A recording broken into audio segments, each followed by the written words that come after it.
There are some today, and I guess they have done it for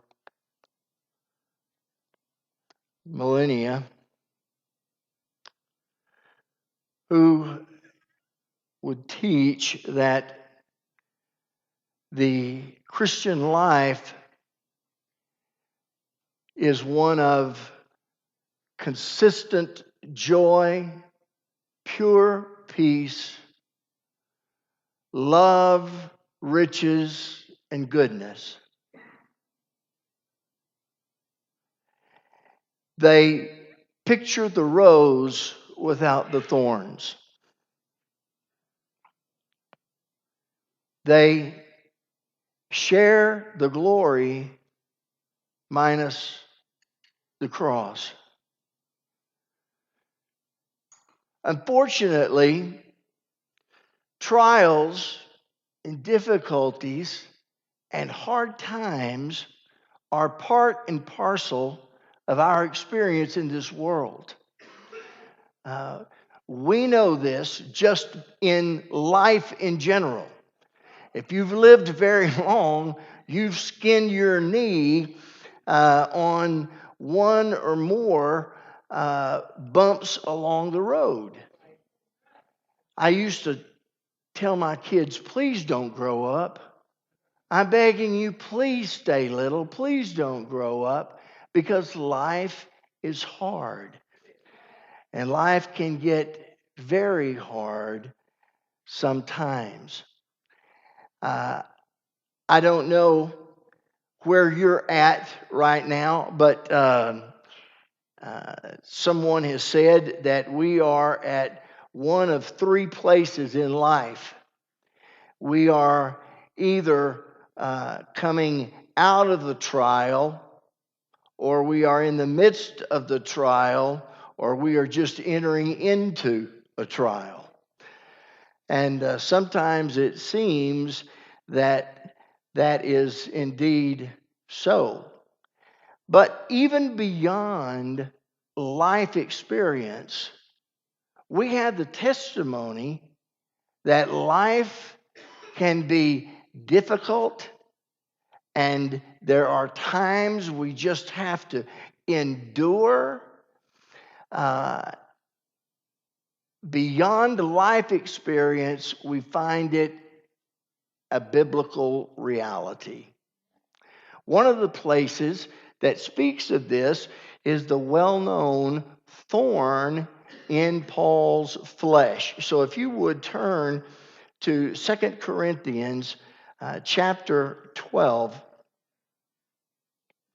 because here Paul gives a testimony, not with regard to his salvation, but a testimony in terms of this trial, this thorn in his flesh, and how he was able to get through a very difficult time in his life. It is a testimony of God's faithfulness. It is a testimony of God's grace. It is a testimony of God's assurance to us in the midst of trial. So let me read to you Paul's testimony of God's faithfulness in the midst of trial. 2 Corinthians chapter 12, and I'm reading from the New Living Translation. Paul writes, "Boasting will do no good, but I must go on. I will reluctantly tell you about visions and revelations from the Lord.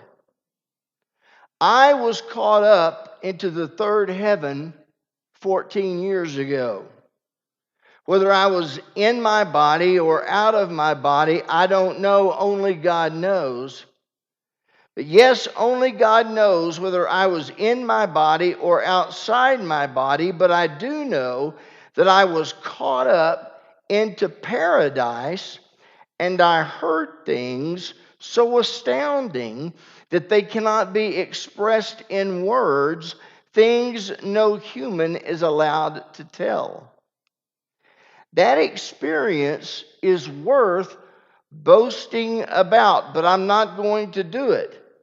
I will boast only about my weaknesses. If I wanted to boast, I would be no fool in doing so, because I would be telling the truth. But I won't do it because I don't want anyone to give me credit beyond what they can see in my life or hear in my message. Even though I have received such wonderful revelations from God, so to keep me from becoming proud, I was given a thorn in the flesh, a messenger sent from Satan to torment me and to keep me from becoming proud. 3 different times I begged the Lord to take this thorn away. Each time he said, "My grace is all you need. My power works best in weakness." So now I am glad to boast about my weaknesses, so that the power of Christ can work through me. That's why I take pleasure in my weaknesses and in the insults, hardships, persecutions, and troubles that I suffer for Christ. For when I am weak, then I am strong. Again, Paul is writing a first-person testimony, not of his salvation, but of a very significant time in his life that brought great spiritual value to himself and to others. We can study Paul's testimony, his account of this trial in his life, in this outline. First of all, to look at the suffering that we face. Secondly, the struggle that we fight. And then thirdly, the sovereign plan that God follows. But first of all, the suffering. Paul said that this thorn that he received tormented him. Therein is a strong Greek term.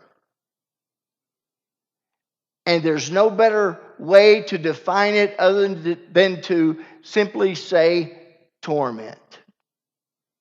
It hurts. It causes a measure of misery in our lives. Problems, trials, thorns do have the power to truly hurt us. And it's wrong for believers to go about trying to keep smiling when inside you're crumbling.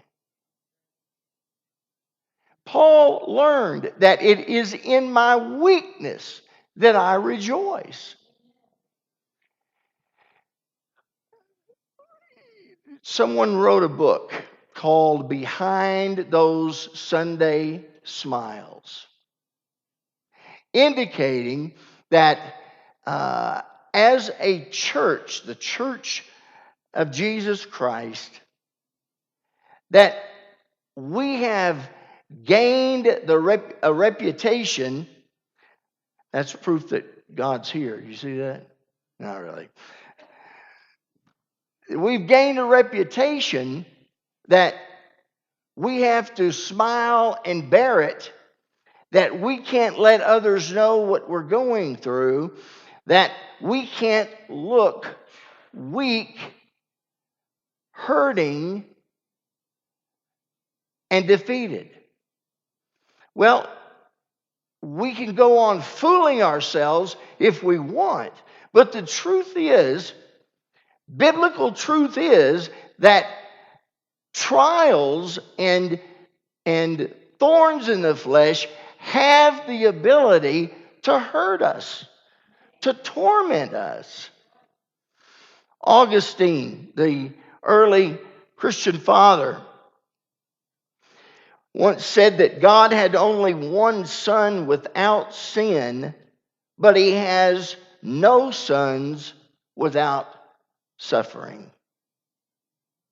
No servant is greater than his master. And trials come.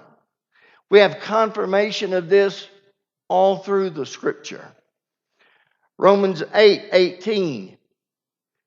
For I consider that the sufferings of this present time are not worthy to be compared with the glory that shall be revealed in us. Paul is encouraging us that though we suffer in trials now, they're not even to be compared with the glory that is coming in. Brother, I'm telling you, I can't wait.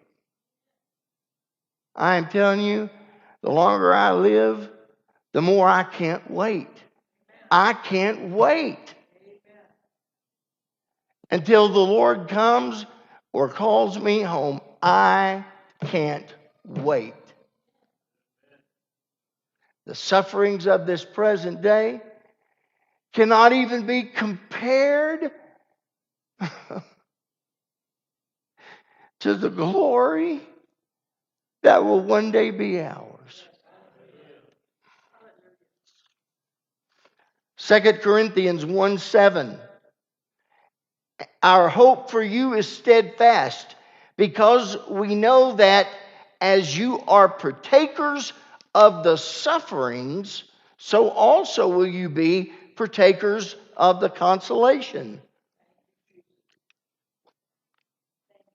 Paul is saying that indeed the Lord will come alongside and comfort us and strengthen us. But he strengthens us because we need it, because we are enduring suffering. Philippians 1:29. For to you it has been granted on behalf of Christ not only to believe in him, but to suffer for his sake. You can't get around it.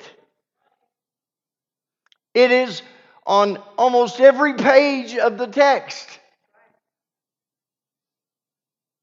Suffering is a part of the deal. 1 Peter 4:1.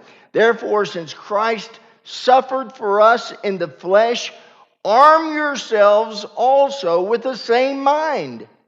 For he who has suffered in the flesh has ceased from sin. And we could go on and on and on, because the reality is it is an inescapable fact.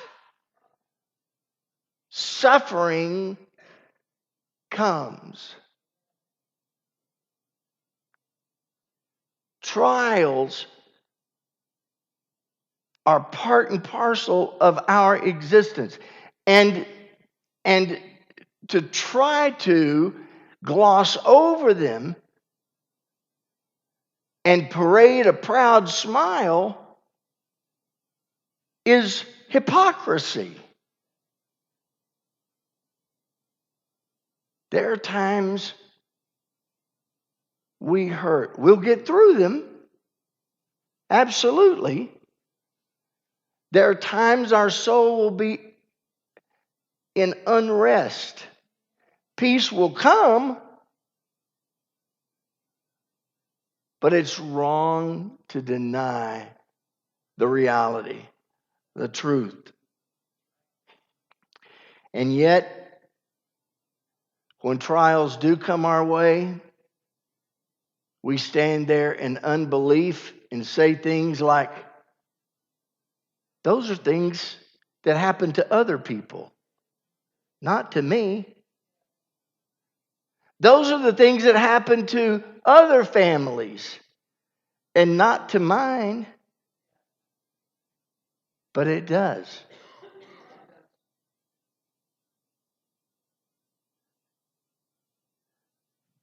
Children reject the faith of their family. It happens. Good, strong Christian homes break apart. It happens. Financial tumult comes. It happens. Health factors, legal problems, threats against us at every level and in every form come against us. And yet, we're shocked when it knocks on our door. And we wonder why. Did I sin worse than the guy next door? Is that why it stopped on my porch? I mean, did I do something worse than anybody else on my block? Is that why pain and trouble came to my house? Well, let's ask Paul. Paul, why did this thorn in the flesh come to you? Paul, why are you suffering this kind of pain where you are tormented, a tearing of the flesh by this thorn? Paul, what did you do? Well, God gave me such great revelation. God opened heaven up to me in such a way that He didn't want me to get proud. And so to keep me from a godless pride,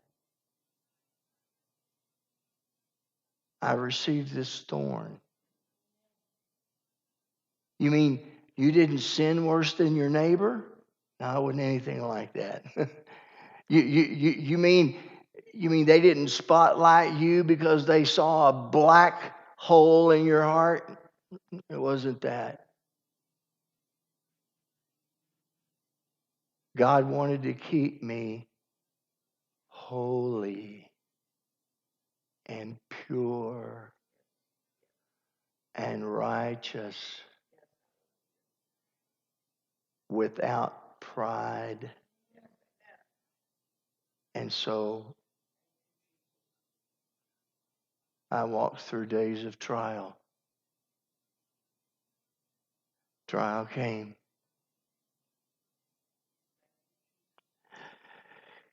You know, I love to see God work miraculously and instantaneously, and I've seen Him do it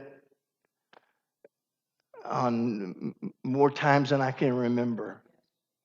Supernatural, instantaneous touches of God's grace, healings, blessings, a release of a restless soul and peace come in.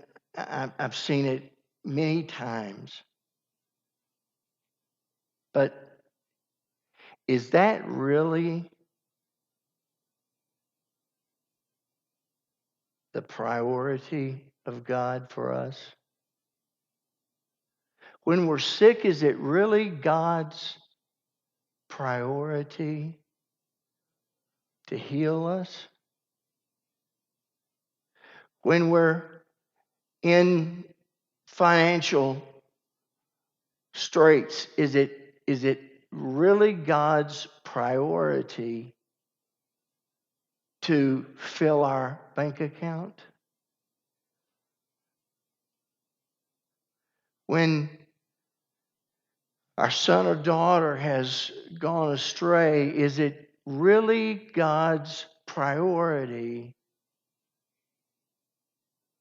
to help our heart not hurt? Well, the truth is, God's priority for you and me is to conform us into the image of his Son.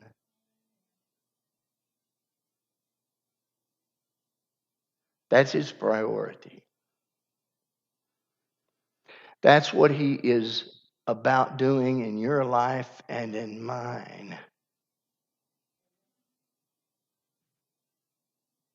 There are times pain is released. There are times when peace instantaneously comes. There are times when health is instantaneously restored. And we bless the Lord and praise God for each time that these things happen. But his major point and will for your life and mine is to use all of life's circumstances and all God has at his disposal to rub off the sharp edges, to sand down the flesh, and to conform us into the image of his Son, whereby we become a settled, surrendered vessel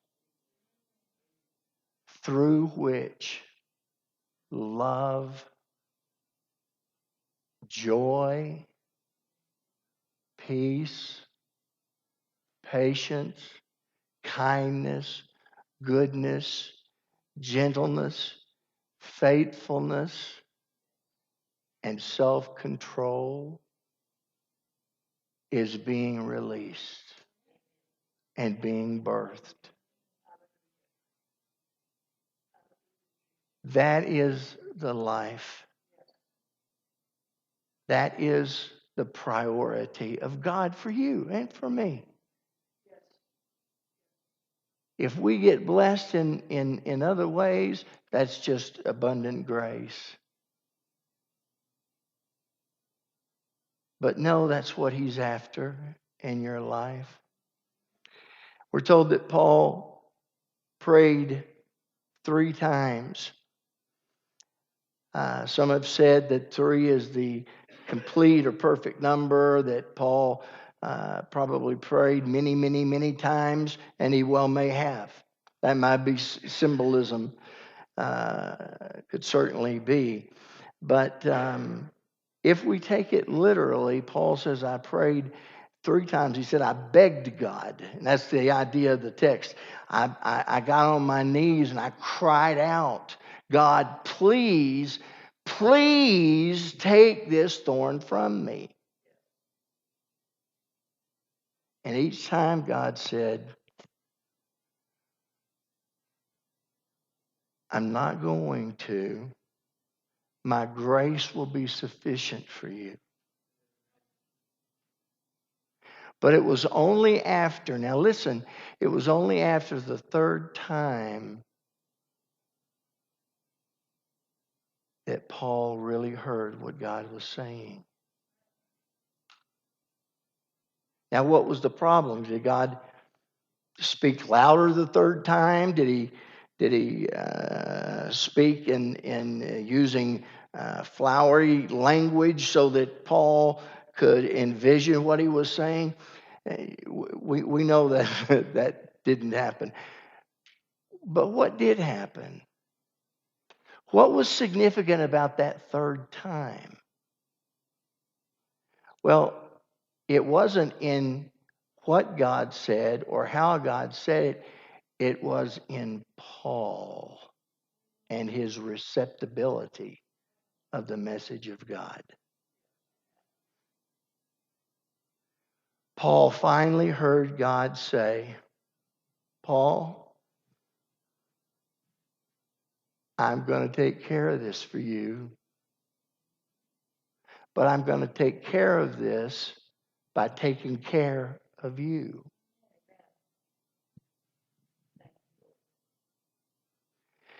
And you're going to get through this by my strength. You're going to get through this by allowing me to fill you and to lead you. It was Paul's heart that made the difference on that third time. It was his spiritual receptibility to say,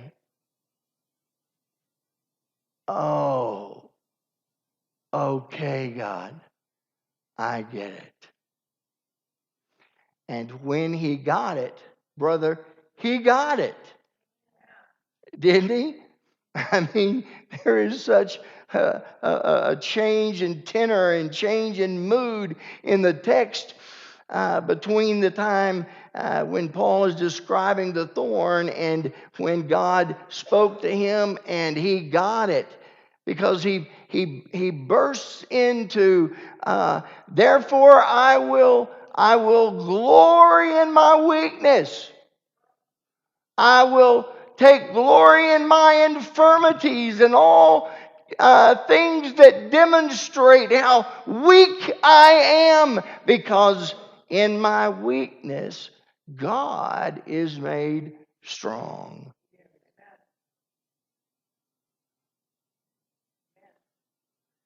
Paul finally came to the point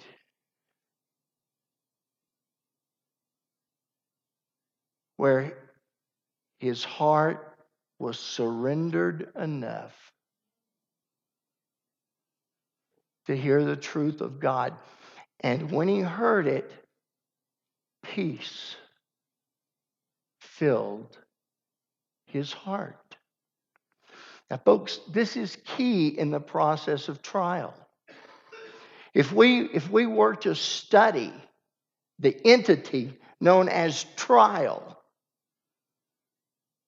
we would see that there's a definite beginning stage, middle stage, and hopefully an ending stage.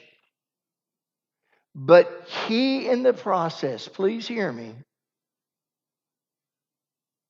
is when that transition takes place from heaviness to peace, from hurting to joy, from burden to unburdened. A transition occurs.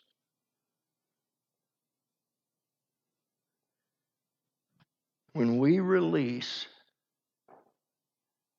that thorn that is holding us back, that is taking us down, that is dragging us and humiliating us and defeating us and scaring us,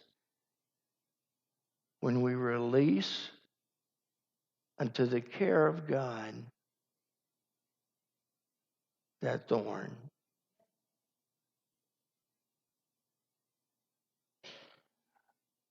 my time is gone. Let me close with this story.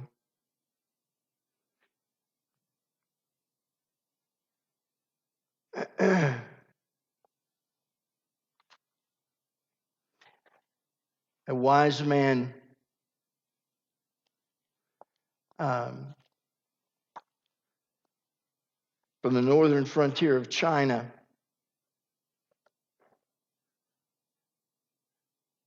once had a horse stolen from him. And the people came around him and tried to console him and said, we're sorry that your horse was taken or ran away. And the man said, what makes you think that this isn't a good thing? A little while later, the horse returned with a wild stallion by her side. The wild stallion came galloping up with the horse to the wise man's pen. The community gathered around him and said, "What a wonderful thing that has happened to you, that your horse ran away and brought back this wild stallion." He then asked, "What makes you think this is a good thing?" A little while later, the wise man's son was riding the wild stallion, and the wild stallion threw him off, and he fell and broke his hip and couldn't walk. And again, the community came around and said, "We're so sorry to hear about your son and that crazy wild stallion that threw him off and hurt him." And the wise man said, "What makes you think this is a bad thing?" A little while later, a Mongoloid group from the north came and invaded the wise man's clan. Every able-bodied man jumped on his horse and took off for the fight. The community lost 9 out of 10 of their young men, but the wise man's son couldn't go because his hip was broken and he couldn't walk. Again, the point.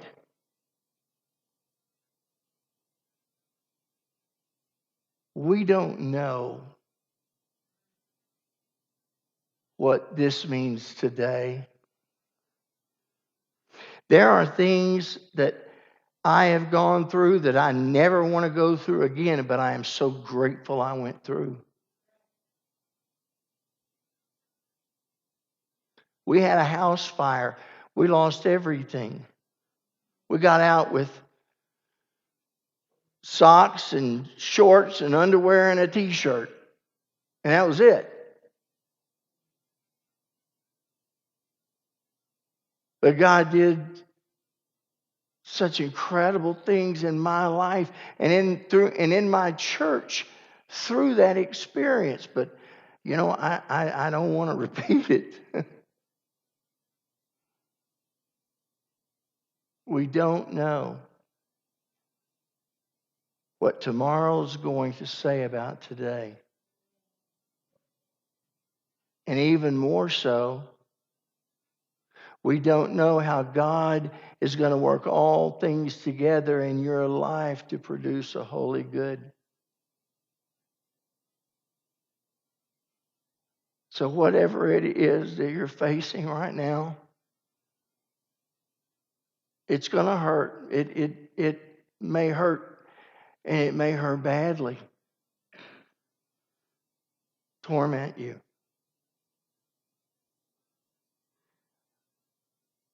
But there is a process in that trial. And in that process is a point where, as you cry out to God to take this from you, you will come to a point of surrender where God will be able to speak into your life. And in that moment, that transition will occur from heavy-heartedness to light-heartedness and peace.